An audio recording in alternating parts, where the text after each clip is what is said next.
friends. I think this being the last session, I anticipated that, in the previous sessions, what Dr. Negi said has assembled a very good speakers, must have covered with a lot of data, scenarios, and perspectives. So I limited myself with few slides, bringing out a kind of a synopsis. So I called my presentation as overview, not going to details, but overall uh, things that we find in regulation and in government policy. So sometimes you get confused that what is this regulator is doing and what is this government is doing. Actually, both are complementary.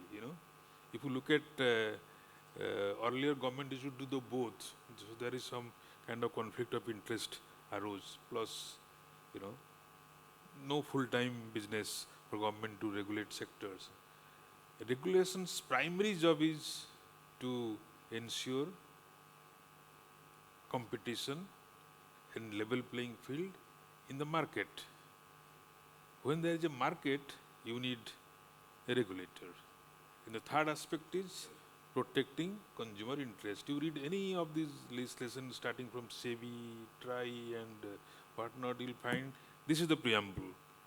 Competition, level playing field for the industry, so that the industry players, we call it market intermediary, they grow in a healthy and transparent manner. You know what is my business, how do I go, how do I develop my business?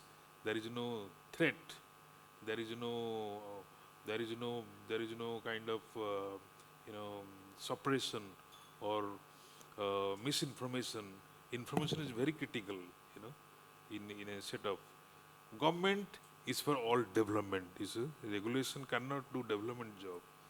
Facilitate development in the sense, build infrastructure, create good price environment, for the industry to do business. In simple words, sell more, earn profit, and grow.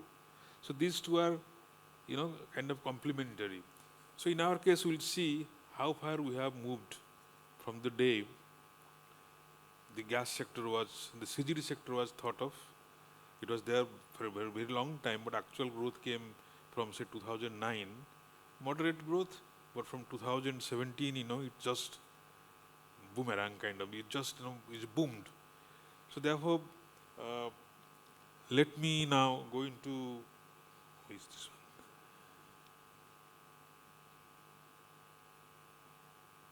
Okay, so I start with PNGRB. At this stage, as of today, 2025, we'll see that nearly all required regulations have been notified at PNGRB. When I say regulation, all major ones, doesn't really preclude that there won't be anything in the future. But all notified regulations are there in place. And CGD sector particularly has already assumed a all India expanse. We know that almost 99.5, virtually 100% of the area of the country has been covered, all districts have been covered, that has been told so many times.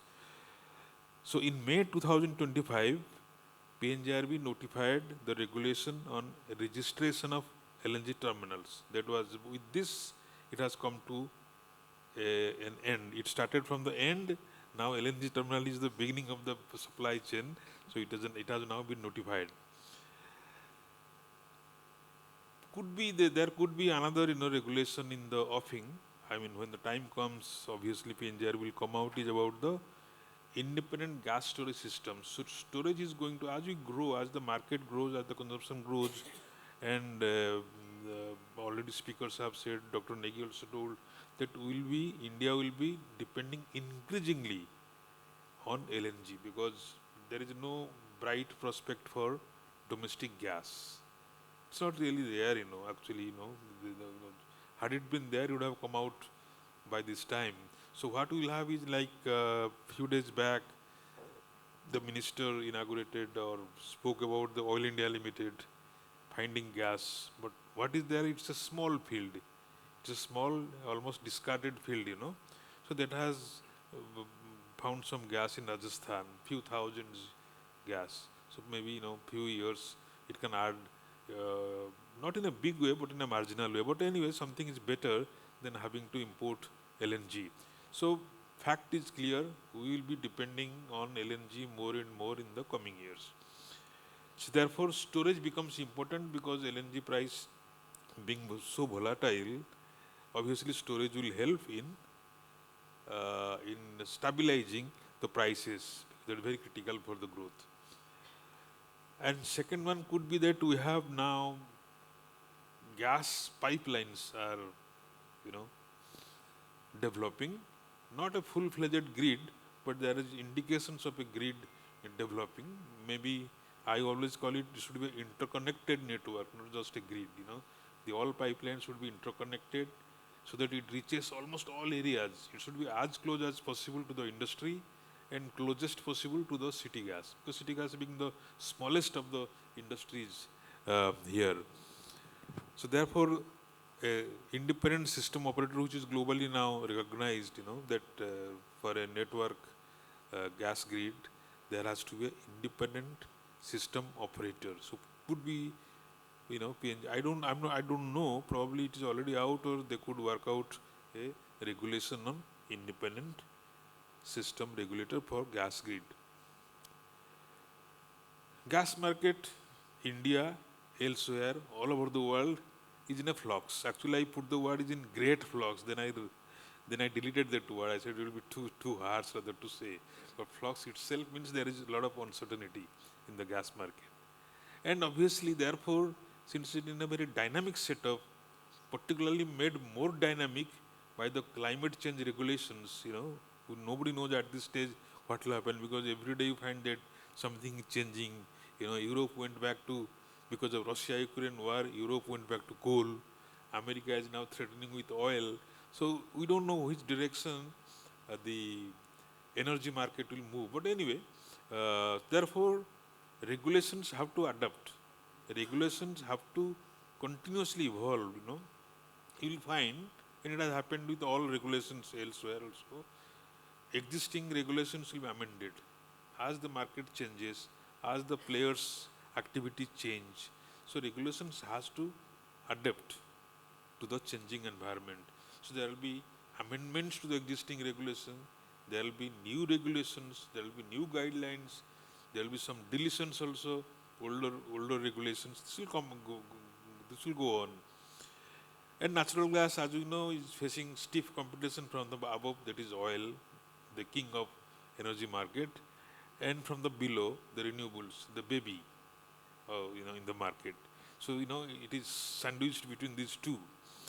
And CGD in particular faces a number of internal challenges. I just picked up three.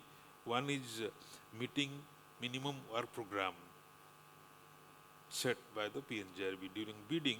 So, a 8 to 10 years profile of targets are set, committed, agreed, legally bound by the city gas operators.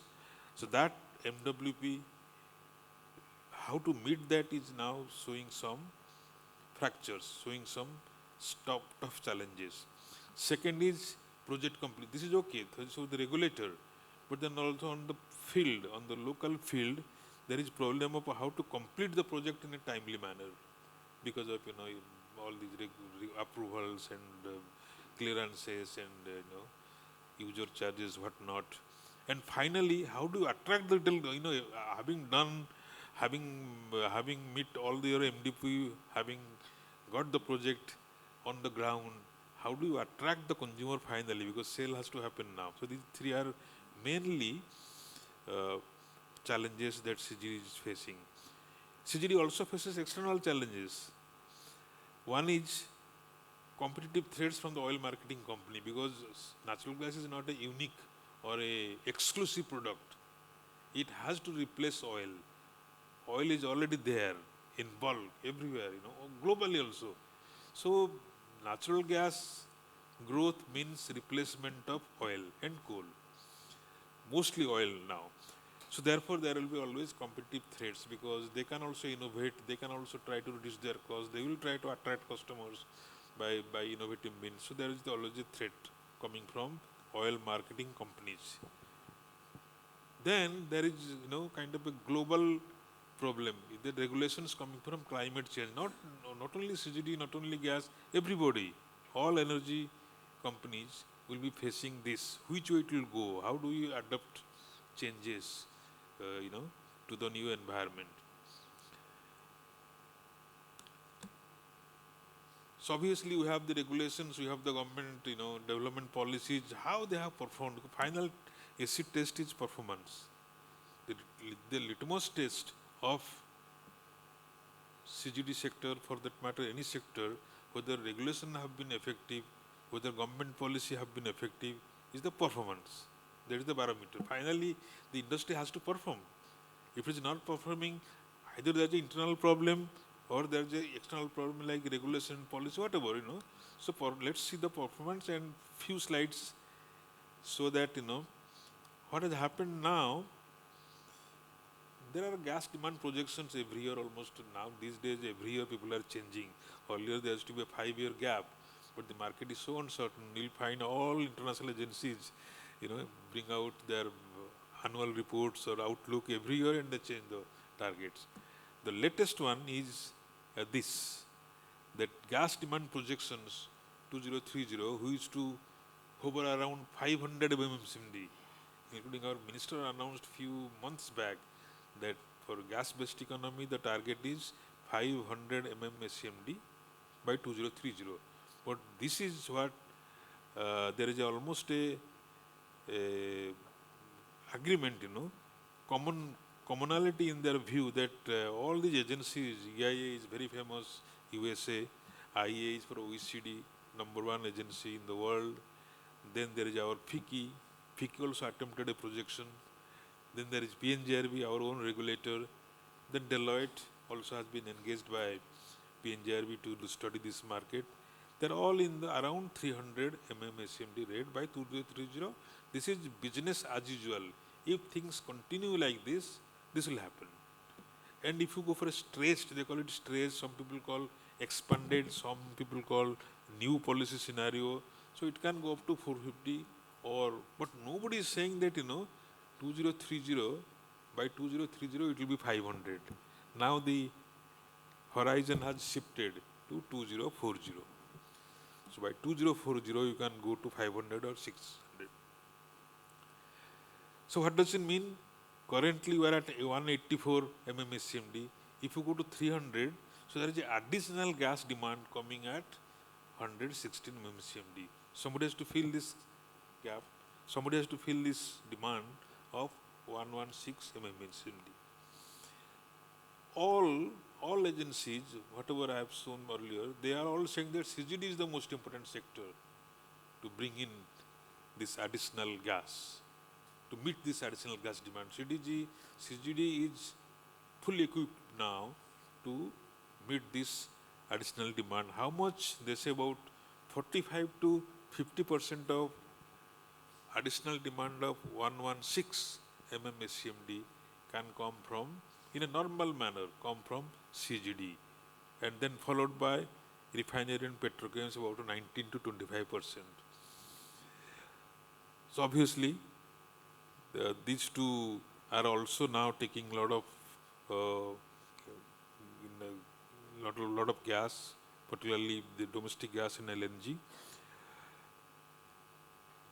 But then, by now, we find that there are a lot of built-in constraints developing in the CGD sector itself. A lot of built-in constraints. One is, these are all authentic data taken from PNGRB website. The domestic PNG connections,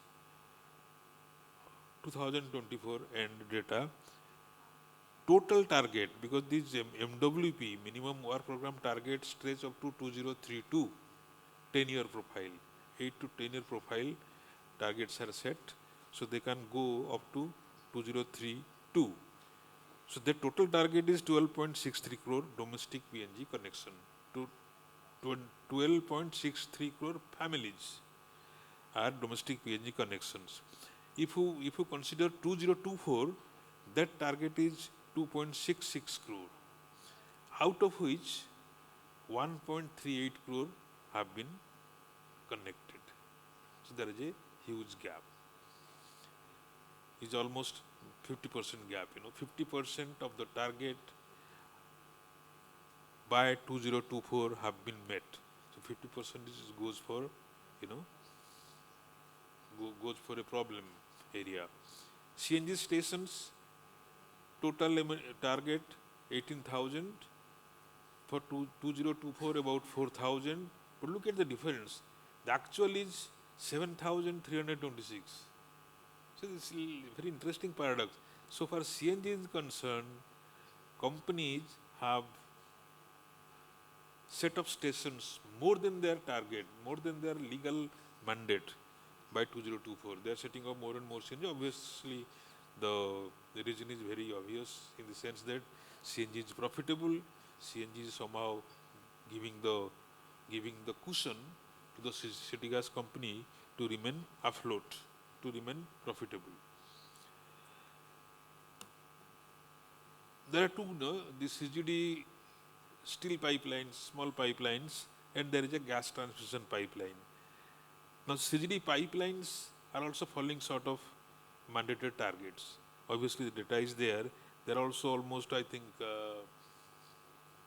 25% or 20% short of the 2024 target pipelines laying in the GA. They're supposed to lay steel pipelines all over the GA, 100% by the 10-year time frame. And what about the transmission pipeline, which can bring gas to the CGD area? That is stuck. About 25,000 kilometers are operating. Total approved is about, say, 34,000 kilometers, but actually running is 25,000 things. That is stuck for almost 3 years. I was looking at the data for last 3 years, 33,000, 34,000, 30,000. So it's just hovering around the same figure. That means there is no addition of miles in transmission pipelines. How much is the shortage? I thought I calculated something like that. That there was I remember there was a director, oil company directors conclave one year. So the suggestions, rather the view came that we are short of about 30,000 kilometers. 30,000 kilometers of gas pipeline is required to really build a interconnected gas pipeline system, which will be effectively take gas pipeline closer to the industry, fertilizer, cement, steel, and closest to the city gas companies. So that for that they estimated probably 30,000. So I did something like that. I said, look, Gujarat is our success story. Gujarat is about 24% gas share in the energy mix of Gujarat.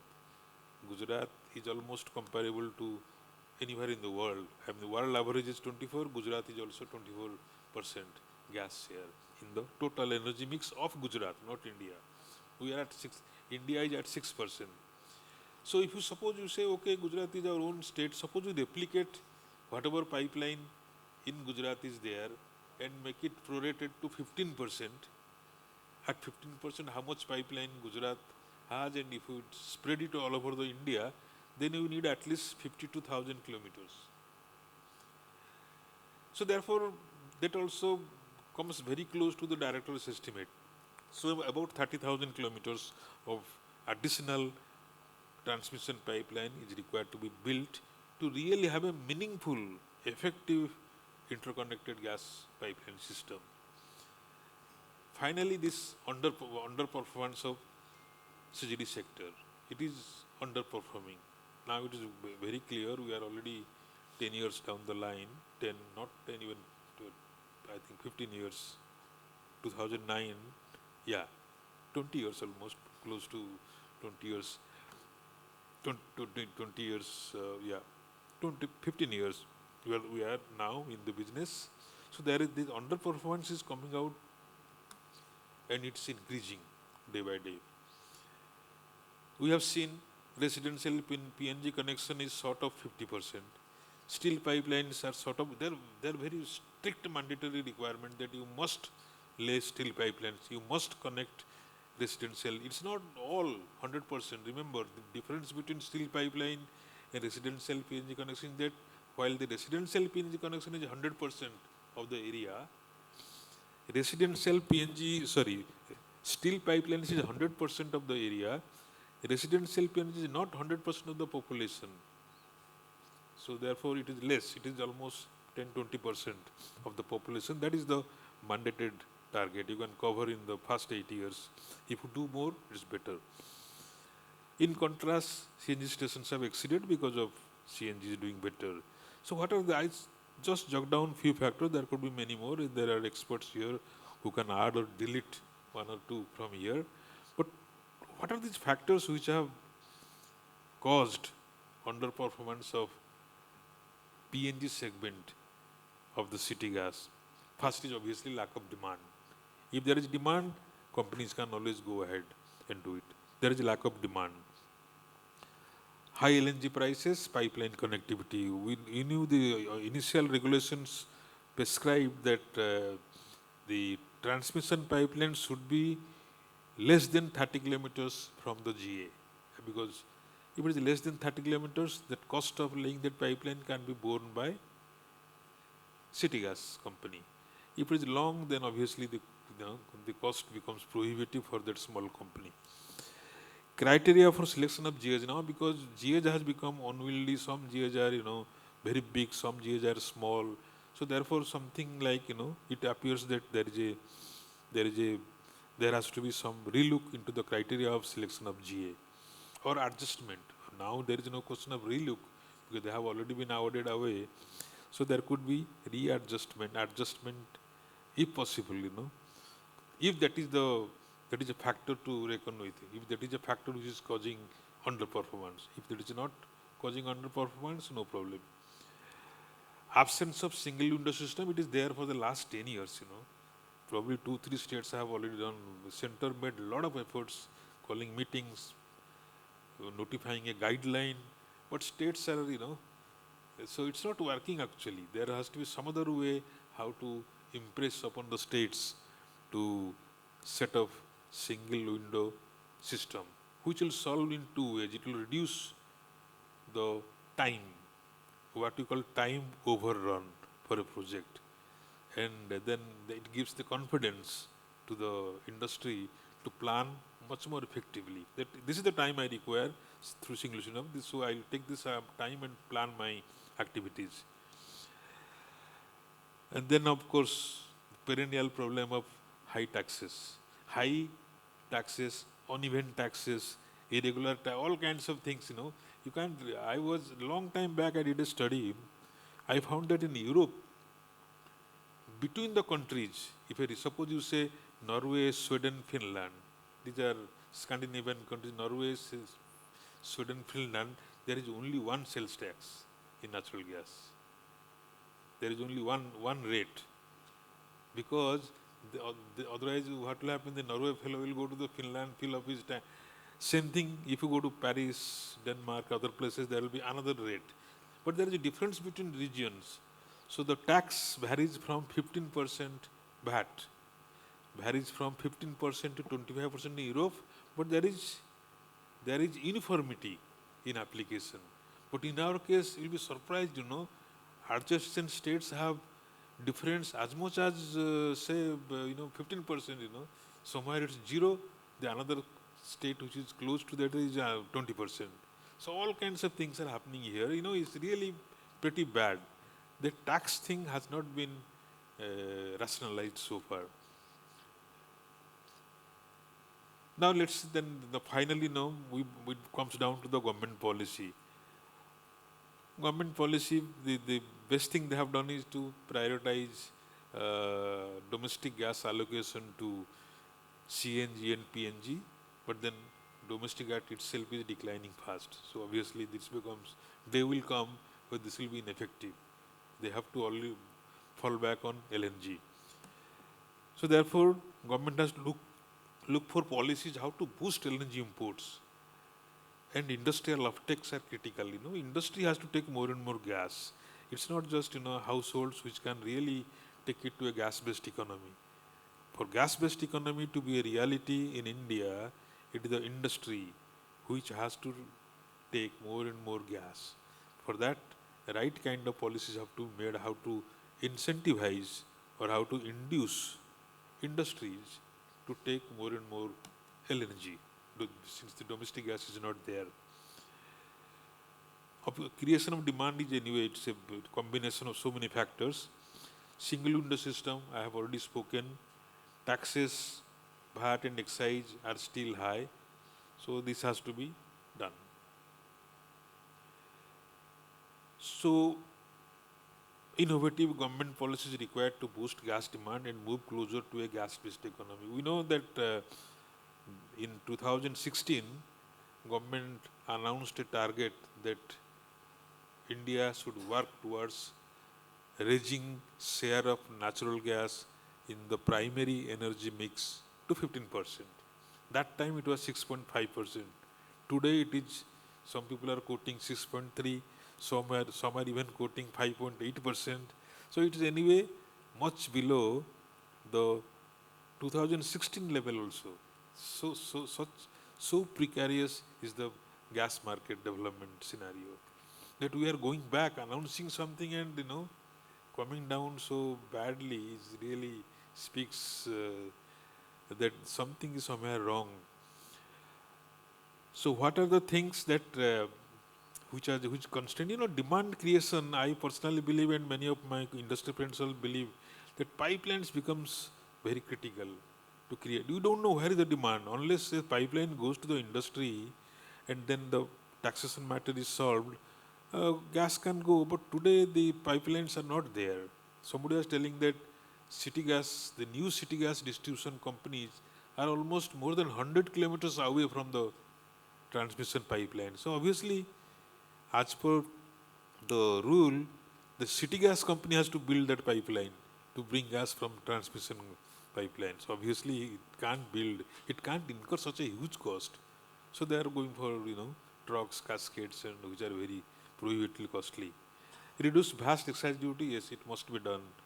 When it will be done, nobody knows, because every year when the budget comes, there is a rumor, there is a strong rumor that this time it will be done. Natural gas is being brought under GST, but every budget passes by and we wait for the next one. Then obviously at the state level also, RU charges, the city gas companies have complained that the RU charges are very high, very time consuming, so unless it's rationalized, the cost itself goes up. In new buildings, one could have a mandatory, piped gas pipeline, so that in new buildings they could have CNG, if not in the old buildings. Then obviously, Mr. Jain and others were telling, there's a very established policy now that dedicated corridors for LNG fuel trucks and buses. China has made huge progress, but people criticize China, but look at what the basic thing what they did, the government, when they do something, suppose gas market has to be developed. What they would do, they will assign responsibility to the gas producer, to the city gas fellow. Everybody will fall in line with the supply chain. You supply the gas to fellow. The pipeline fellow will, transmit that gas, and city gas fellow will sell. So all 3-4 segments involved there, including LNG terminals, will fall in line, and they will work out a system where there is no delay, no extra cost, and things move. Therefore, it's such a surprising, beyond kind of imagination that, when I collected data and wrote, China had 2.5 lakh LNG fuel buses, 2.5, only 3-4 years back. Today, our eminent speakers have quoted, 6 lakh, and somebody quoted now 7 lakhs, and look at Europe and America, they are nowhere close even to China. China has made tremendous progress, almost global leader by miles in all aspects of energy, new energy in the world. So how they have done, something one could learn from them and, do things. Thank you for your time.